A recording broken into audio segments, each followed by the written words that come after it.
A talent show called Gamma Jam made its way to campus. We'll let you know about all the excitement.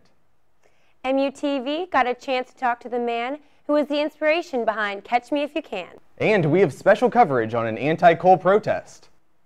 Hello and welcome to this week's episode of 23 News. Thanks for joining us. I'm Nick Moser. And I'm Megan Kelly. You're watching MUTV 23 News now.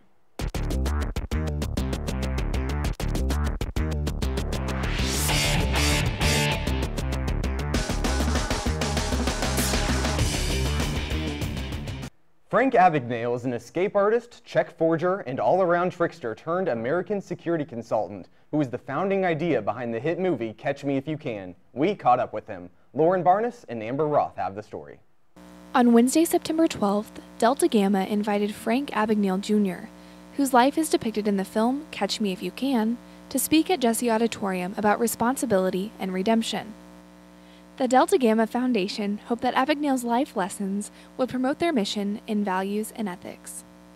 The members of the lectureship committee are certainly sure that this presentation by Frank Abagnale is truly appropriate and definitely does fit the lectureship's mission.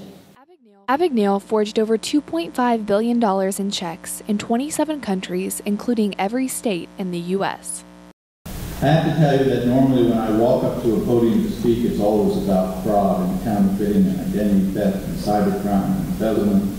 But whenever I get asked to go out and speak at a university, they always ask me to talk a little bit about my life, and that's what I'm going to do this evening. Prompted by his parents' divorce, Abagnale explains that during his youth, it was common to leave home at an early age. He used his height and unusual maturity to pretend to be a 26-year-old doctor, lawyer, and pilot, when in reality, he was just 16 years of age.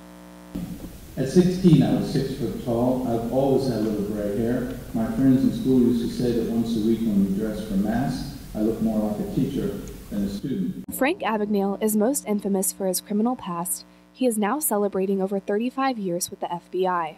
After spending time in prison, Abagnale was asked to use his expertise in fraudulence to combat forgery alongside the U.S. government.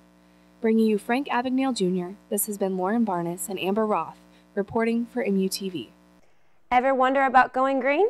I met up with the members of Coal Free Mizzou on campus at a recent Board of Curators meeting to get a better idea of what's going on. As natural resources are dwindling, people are trying to find alternative ways for energy. Here at Mizzou, groups such as Coal Free Mizzou are getting their message across to help the environment. Right now at the Board of Curators meeting, Coal Free Mizzou is standing up for their cause of going beyond coal.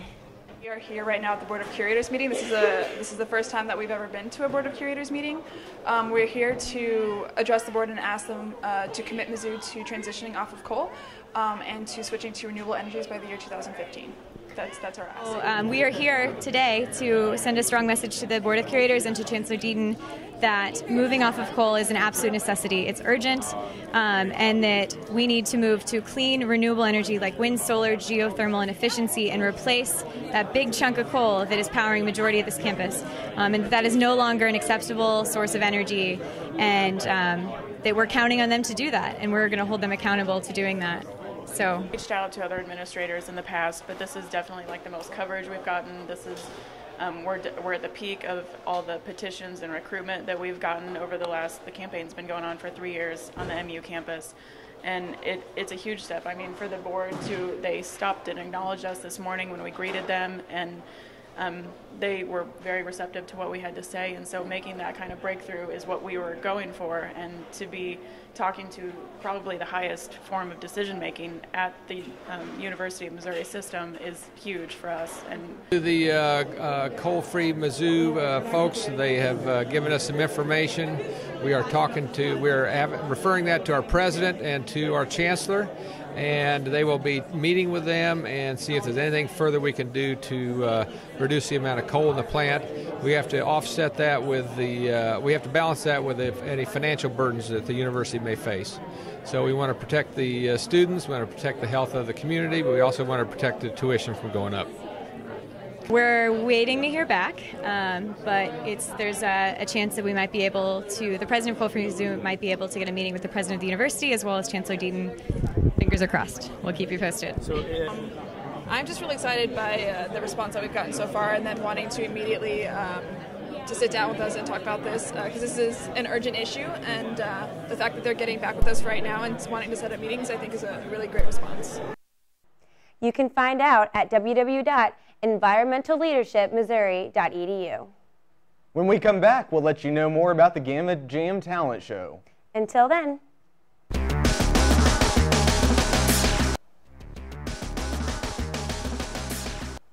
Hey everyone, welcome back. Mizzou's 30th Annual Alcohol Responsibility Month is presenting Gamma Jam, a talent show. All proceeds benefited the McCambridge Center for Women here in Columbia.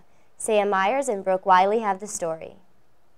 Hi, I'm Sam Myers here from MUTV News, and today we're here at Gamma Jam, a talent show featuring a variety of local Mizzou talent.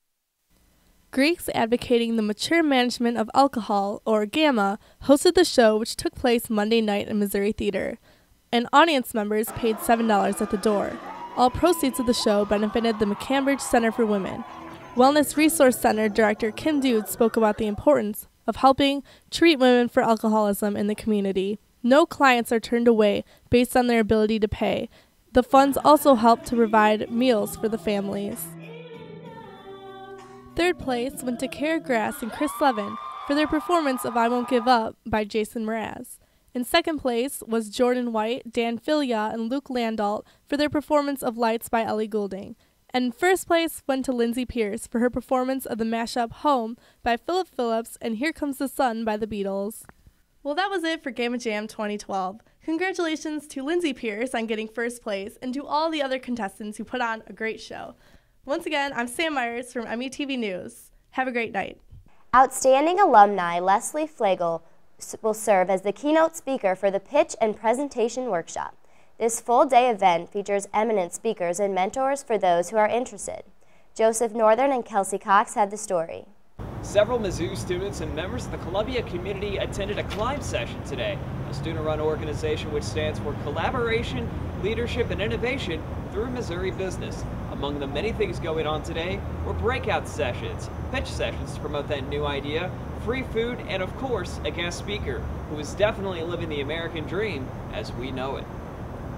Leslie Flagel is not only one of the most prominent entrepreneurs in America, he's also a Mizzou alumnus. He's the founder of the Flagel Academy for Aspiring Entrepreneurs right here at the University of Missouri campus. He's also a second-generation immigrant as his mother migrated to the United States from Western Europe. His message Friday included stories of his career and his triumphs and failures, such as losing his job from Aramark Food Services to growing his own business revenues from $2 million to $2 billion in 11 years. However, it was not all directly aimed at just future entrepreneurs. He spoke about tips to grow on in life, including one from Golden Screen actress Lauren Bacall. And she said, if you could live without it, do it. Mr. Flagel definitely left the crowd inspired today, as who knows, maybe in the next 20 or 30 years, we might have that Mizzou million or even billionaire. Reporting from the Bond Life Sciences Center, Joe Northern, 23 News. Hold on to your hats, Tigers. We'll be back in a jiff.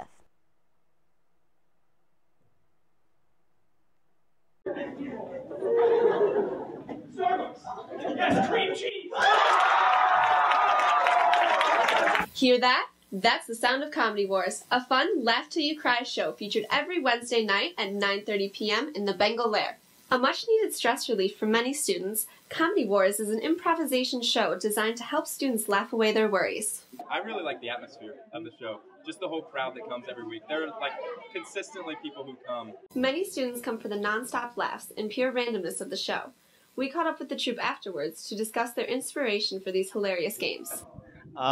It really depends. When you're on stage, you don't have time to think about like, what am I drawing from, or like, where do I go from here? You have to just respond, and so my inspiration just comes from like my trust that these guys will come up with something funny with me. When asked how they got started, troupe member Zach had this to say. I came to the shows as a freshman, so when they announced they were having auditions, I was like, man, this is really something I want to be involved in, so I just went for it. If you want to follow Zach's advice and just go for it, auditions will be held Sunday, September 23rd at 8 p.m.